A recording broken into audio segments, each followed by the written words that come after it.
Pinakamahirap na action, wala talaga kasi sobrang na-enjoy ko siya. Kaya hindi nga po nagamit yung double ko kasi pwede ako na po lahat. Please, ako na lahat. Ang gagawin ko po talaga. Guys, napanood ko yung kanilang Roha, the finale MediaCon, at tinanong kasi si Maymay about dun sa kanyang role kasi nga 'di ba action yung role ni Maymay dito. So tinanong siya kung if ever ba next time na may action movie ba tatanggapin ba ni Maymay. So ito yung sagot ni Maymay, guys. Panoorin natin. Bago ko po sagutin yung second question niyo, sir, pati ako, hindi ako makapaniwala na, na pinagkatiwala po nila sa akin tong genre na to.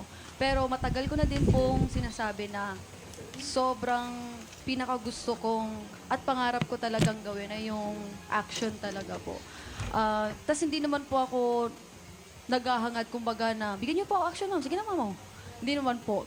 Kusa na lang siyang dumating sa tamang panahon na kung saan ready ako. Mentally, physically, emotionally. Tas ready na din po akong mag-acting. Tapos nung sinabi nila na action nga po yung genre, yung totoo nga po yung character ko dapat walang action eh. Sabi ko, kung action na lang din po yung genre, pwede sama niya lang din po ako kasi gusto ko din talagang matuto.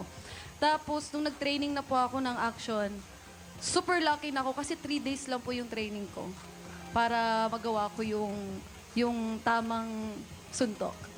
Tapos po, 100% po. Kaya, kapag nagtatanong sa akin kung ano yung pinakamahirap na action, wala talaga kasi sobrang na-enjoy ko siya. Kaya hindi nga po nagamit yung double ko kasi pwede ako na po lahat. Please, ako na lahat. Ang gagawin ko po talaga. So yun, kung gagawin ko siya ulit, 100% talagang tatanggapin ko po.